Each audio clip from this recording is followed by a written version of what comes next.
There is a bit of wisdom shared amongst ministers that it is never a perfect or even good time for a minister to leave a congregation. There's only a choice between too soon and too late. While much of my ministry here has been focused on the work of the day to day, the Sunday to Sunday, and the year to year, I have also carried a larger and almost always unspoken responsibility for the overarching trajectory of the congregation, an obligation to hold always in mind the big picture and the long-term future of First Unitarian.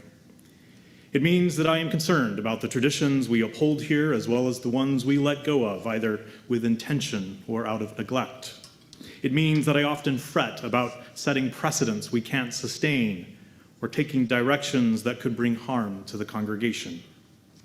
And it means that I take in the dreams that you name for this place, this beloved community of memory and hope, and try to embody those dreams.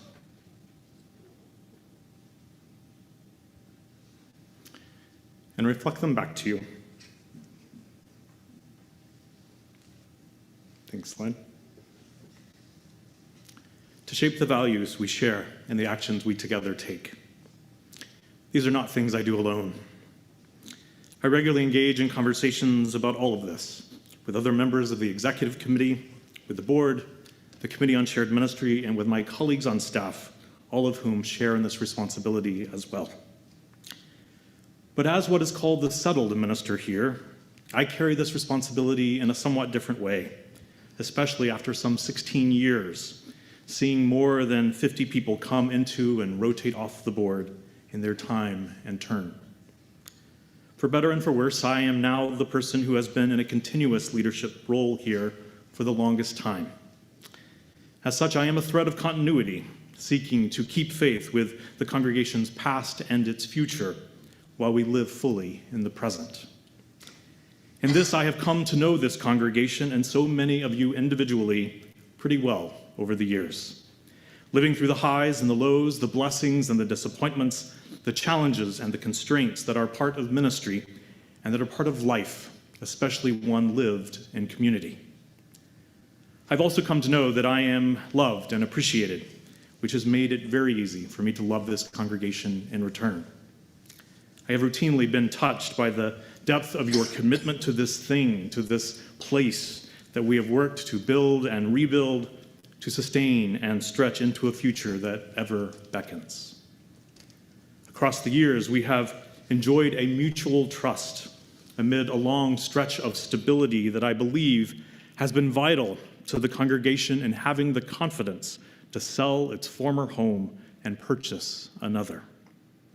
And in the past 3 years, as we have moved through wave after wave of the pandemic and held to and reinforced the ties that bind this community together.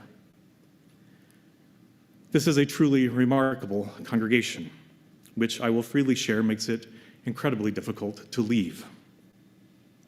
Several years ago, I learned about the uniquely Canadian concept of taking a walk in the snow, the euphemism coined by the elder Trudeau to describe that point when a prime minister, or I would venture any leader, has to take some time apart, engage when it is time to pass along the baton.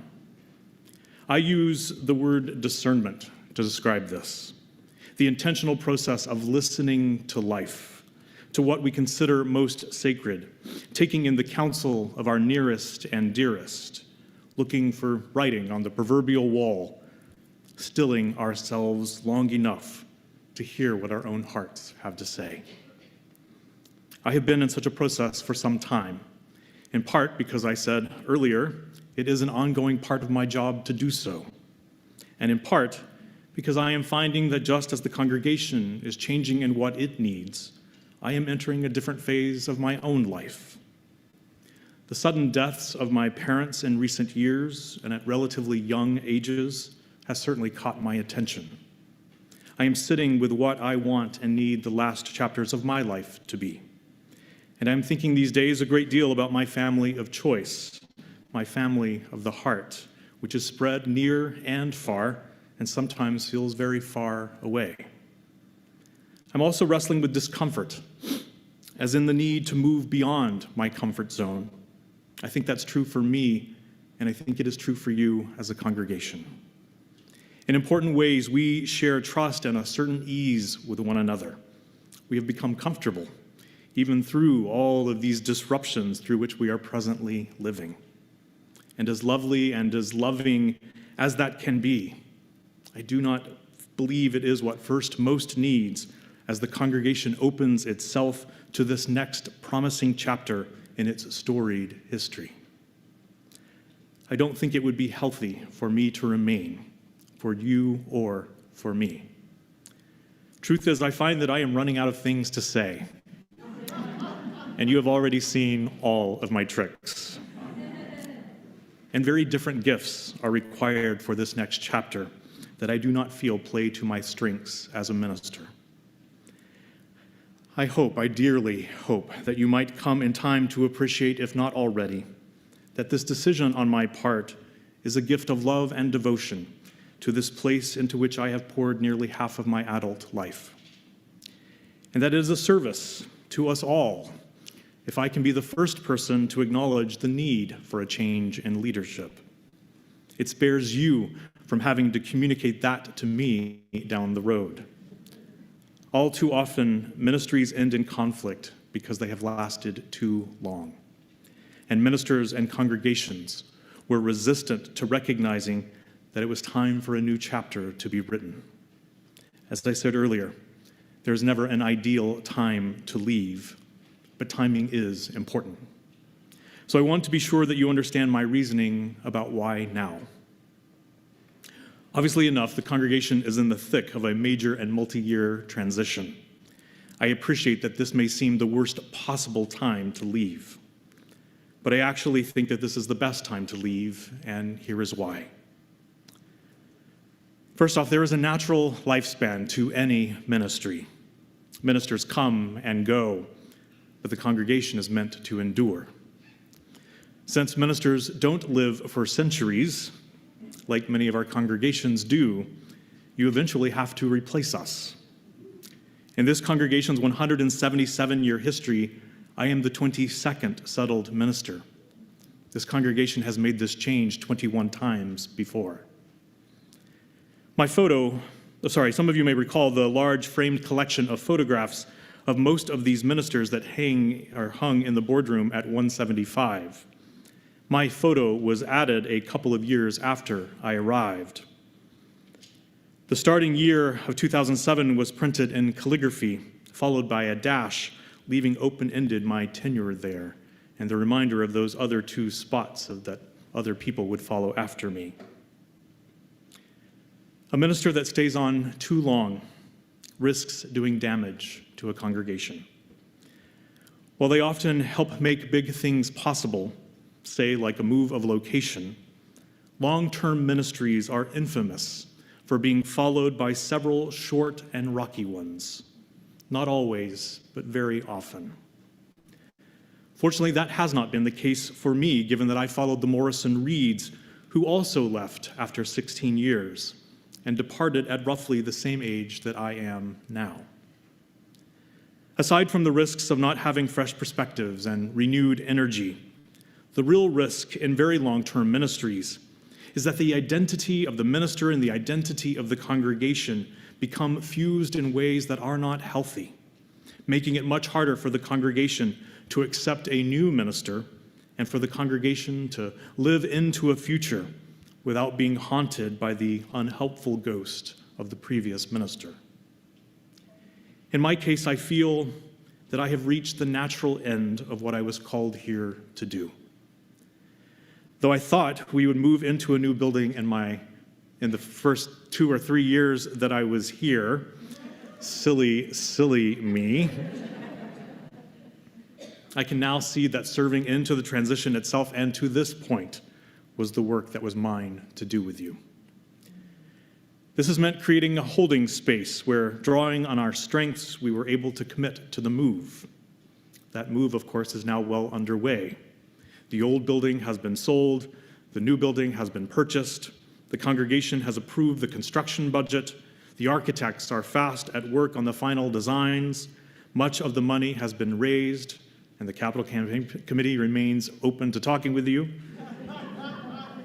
And in a few short months, the renovations will begin.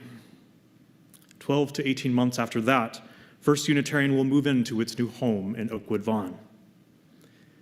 Between now and then, there is a great deal of deeper work that the congregation needs to turn to.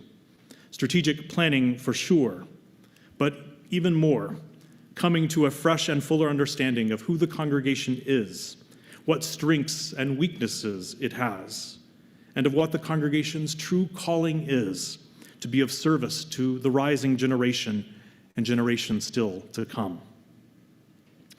This is incredibly creative, generative work, and it should be embraced with bold hope for all that First can be.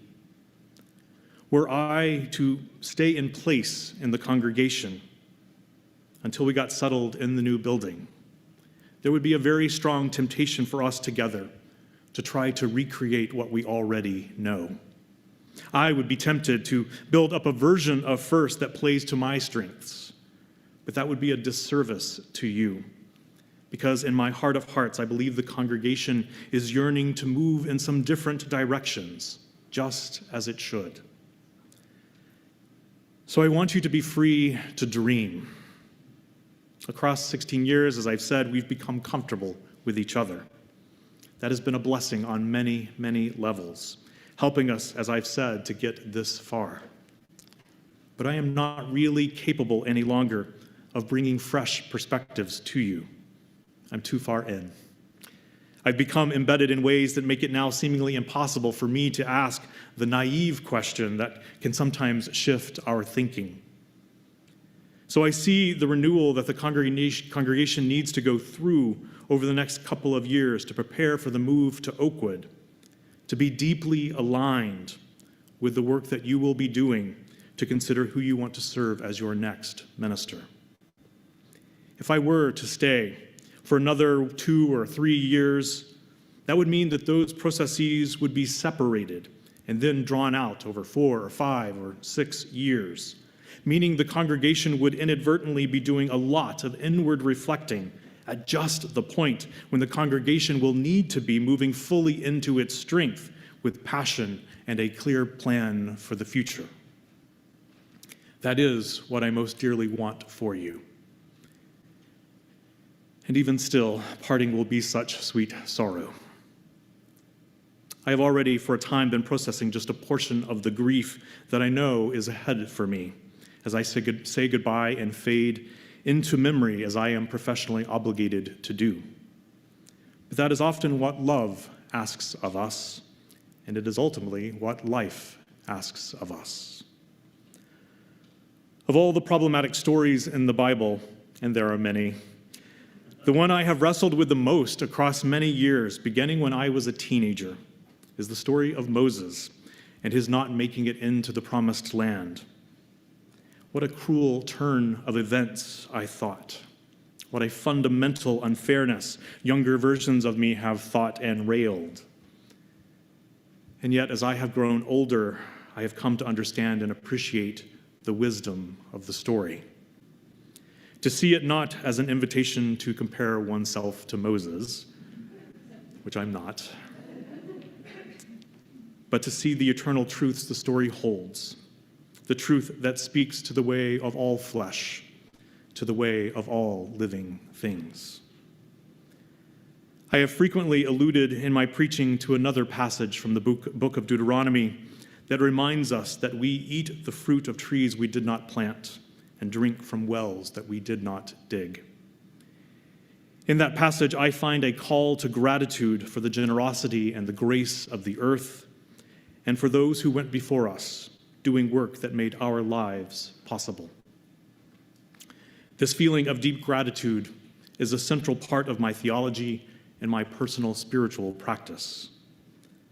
But this truth has a flip side, which calls us to the work of planting and digging, that others may benefit from our labors as we have been benefited from what was done to prepare the way for us.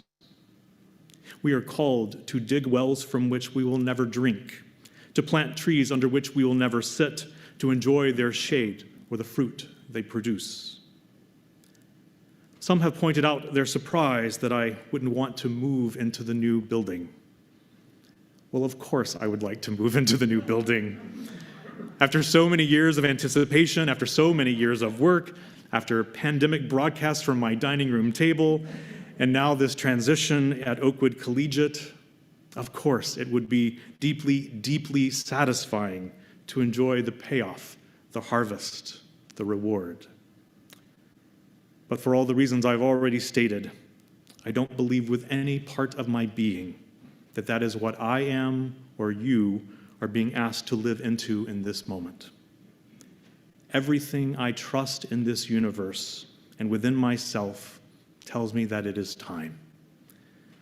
Sometimes love asks us to let go.